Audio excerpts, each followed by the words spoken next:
Kalau kita lihat BNI termasuk yang di dalam ekspor impor tuh kemarin kedapatan ya Pak ya, sampai 50% pertumbuhannya. Nah gimana melihat di tahun 2023 nih secara ekonomi, apakah ini masih akan tumbuh atau memang sudah mulai melihat sektor lain Pak?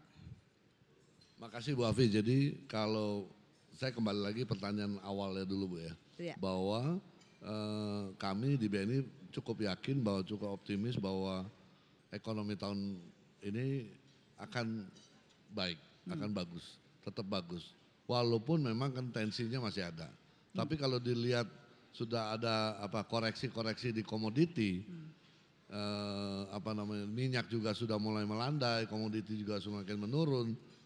Berarti kan kemungkinan inflasi bisa dikendalikan, ya kan? Pasti BI juga bisa mengendalikan suku bunga, berharapnya itu juga akan membuat kita yakin dan optimis bahwa ekonomi akan membaik. Dan juga jangan salah, begitu komoditi turun, Ya. mereka yang dulu nggak perlu kredit sekarang perlu kredit. Dulu kan ekonomi boom, mereka pakai uang sendiri. Betul, betul. Sekarang kan pasti mereka butuh dong untuk Jadi ekspansi, butuh kredit untuk ya. capex, segala macam. Nah itu pasti akan berpengaruh lah untuk pertumbuhan. Sekaligus juga apa yang disampaikan Pak Presiden bahwa hilirisasi komoditi itu juga akan menjadi trigger juga buat kita untuk mempersiapkan diri untuk membiayai hilirisasi Hilirisasi, itu. iya, iya. Ya itu. Nah yang mungkin juga menjadi penting bahwa kelihatannya Bank Indonesia juga bisa mengendalikan volatility FX, ini juga mempengaruhi Itu hal juga positif ya, jadi termasuk positif DHI ya. nanti Ya. per 1 Maret ya Pak ya, Ya. ada 200 orang yang akan melakukan DHI ya. Ya, DHE. Ya, oke. Jadi kalau juga balik lagi ke pertanyaan Bu Afi bahwa ekspor impor pasti dengan ada koreksi harga, volume secara amount pasti akan turun, tapi secara quantity pasti kan orang Masih tetap tinggi butuh. ya. Jadi mungkin kuantitinya tetap naik, tapi secara nilai mungkin Nilainya yang agak turun ya. penurunan. Oke.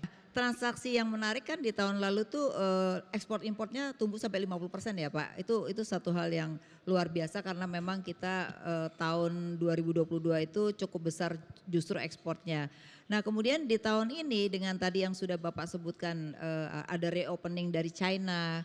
Kemudian juga kalau kita lihat walaupun harga komoditas agak turun, Bapak masih melihat seperti apa nih BNI melihatnya untuk ekspor impor di tahun ini seperti apa? Karena kan arah pembiayaan akan banyak ke sana ya Pak. Silakan Pak.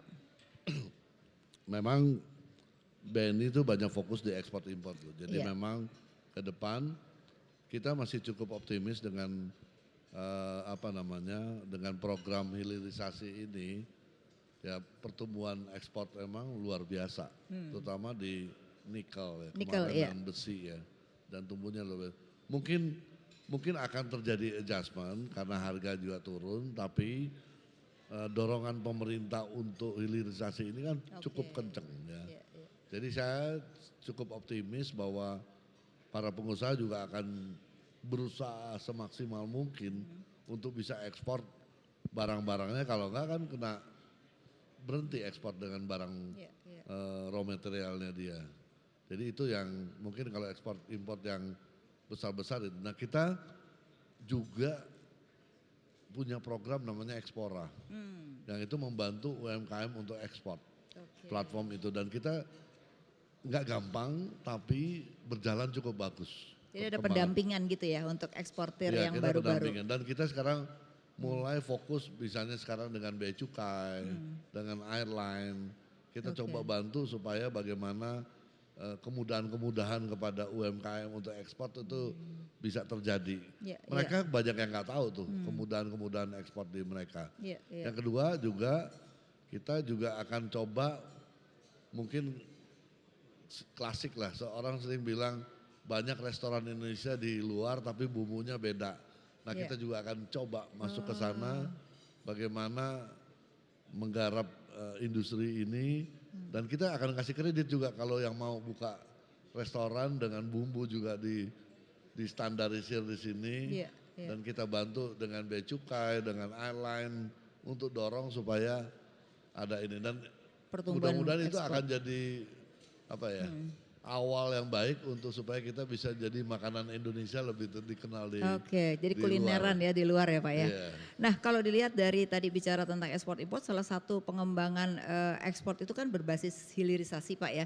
Jadi ada bauksit, kemudian nanti kalau kita lihat nikel akan menjadi baterai dan lain-lain. Nah ini sejauh mana terkait salah satunya adalah smelter yang juga jadi diributin Pak Jokowi ini. Ini seperti apa sih Pak potensi ke arah sana untuk pembiayaan? Ya memang yang penting juga kita juga nyiapin tim saya juga yang ngerti industrinya. Kalau nggak ngerti juga repot ya. Betul, Satu betul. kita nyiapin kapabilitas dari tim BNI untuk masuk ke sektor hilirisasi. Iya. Kedua juga kita harus ngerti komoditi ini. Kadang-kadang memang banyak komoditi mungkin ada beberapa yang nilai tambahnya nggak terlalu besar kalau dibikin hilirisasi. Betul, betul. Nah tapi kan sudah jadi komitmen pemerintah bahwa ini udah akan mau nggak mau, habis ini bauksit, habis ini tembaga, habis ini timah, habis ini emas, Iya. udah jelas gitu Betul. programnya. Jadi terasa bahwa memang pengusaha sekarang terus dan kita ngikutin aja bagaimana mereka apakah akan kerjasama dengan vendor di luar Ya. untuk bawa teknologinya. Ini kan yang penting teknologi. Betul. Jadi artinya kredit tetap akan diberikan secara selektif ya. Jadi bukan berarti kalau smelter itu tidak mau memberikan, tapi mungkin diberikan tapi secara selektif. Kita Mungkin itu ya maksudnya ya. selektif karena kalau teknologinya nggak proven gitu Betul, gimana? betul. Nanti kita udah dan kedua ini kan kredit umumnya jangka panjang. Betul. Itu jadi Ya kan problem ini juga jadi harus kita apa namanya sikapi dan mungkin juga kita harus ada sindikasi mungkin dari dalam dan Betul luar sekali. negeri. Nah, kalau kita lihat kan karena kita berorientasi pada ekspor BNI Pak, itu kan bicara tentang green banking ya. Jadi bahkan di POJK juga ada kan wajib berapa persen untuk ke arah pembiayaan yang green gitu ya. Nah, sejauh mana sih sekarang BNI sudah membiayai yang kepada green banking, jadi pembiayaan pada usaha-usaha yang ramah lingkungan. Sejauh mana Pak? Kita cukup besar ya pembiayaan untuk di ramah lingkungan ini udah cukup karena BNI sudah cukup lama untuk masuk di area green financing. Financing ya. Dan kita tahun lalu sudah nerbitin bond green bond pertama di Indonesia Bu, Iya, yang iya. denominasi rupiah. Walaupun costnya juga tetap mahal. Iya. Tapi ya kita tetap terbit. Dicoba ya untuk Kita coba untuk ini dan portfolio kita tumbuhnya lumayan signifikan di green. Kita berharap itu di atas 20%. Oke. Ya karena sekarang ini semua pengusaha juga sudah sadar bahwa mereka harus upgrade teknologinya untuk lebih green, lebih polusinya lebih rendah lah. Jadi sudah istilahnya. mulai ke sana ya arahnya. Kita udah ke Pak sana. Royke, kalau Pak Royke ini beda lagi. Kan sekarang baru beli bank baru nih, baru beli bank baru. Jadi kan apakah memang nanti mau membedakan antara bank konvensional dengan bank digital atau ini adalah menjadi bagian yang terintegrasi? Seperti apa nanti bisnis model dengan adanya bank baru Pak? Silakan Pak Royke. Makasih Bu Afi. Jadi bank yang baru itu cuman kita ingin melengkapi aja. Melengkapi di mana memang ada segmen tertentu kalau di tap costnya kemahalan kalau pakai dengan platform yang sekarang. Oke. Jadi kita memang ambil di segmen tertentu dan kita memang nggak bisa 100% digital tapi memang akan mengarah ke digital karena saya berharap operating cost-nya serendah mungkin dan dengan full digital itu dan memang akan mempengaruhi operasionalnya juga akan jauh lebih efisien. Untuk segmen tertentu yang kita memang di situ kita ada bolong istilahnya ada gap di mana kita nggak gampang kalau masuk dengan cara konvensional. Oke. Jadi saya rasa itu akan menjadi satu terobosan baru untuk kita masuk ke digital untuk yang segmen khususnya UMKM. UMKM.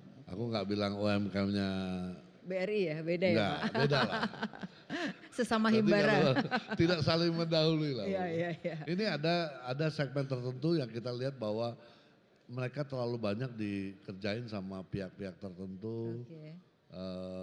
yang menurut saya terlalu mahal. Nah dengan di-tap dengan ini akan jauh lebih murah, operating cost-nya rendah, dan mudah-mudahan itu akan menjadi solusi untuk UMKM yang bukan di daerah pinggiran tapi lebih kepada di perkotaan. Perkotaan ya.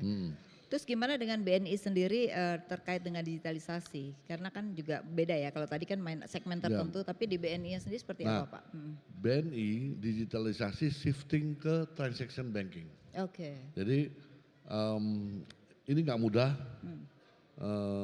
butuh investasi yang besar, butuh orang yang ahli yang cukup banyak di dalam pengembangan transaction banking karena kita lihat ke depan dengan tren bunga yang seperti ini, dengan volatility yang kayak gini, kita harus punya funding yang sustain. Oke. Funding yang sustain adalah dari transaction.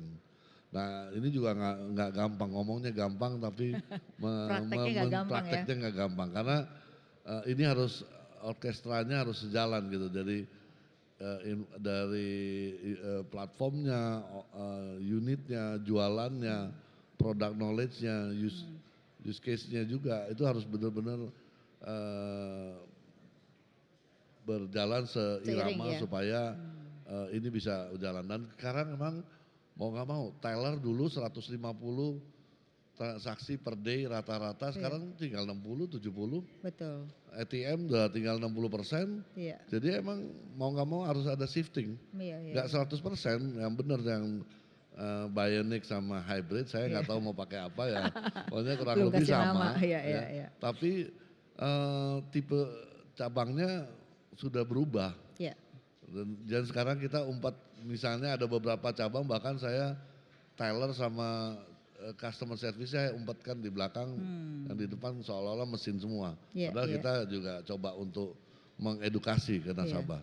Jadi masih Tapi itu banyak juga PR. berjalan cukup masif dan ini akan bantu tentunya operating cost kita akan Berkurang ya, berkurang. membantu.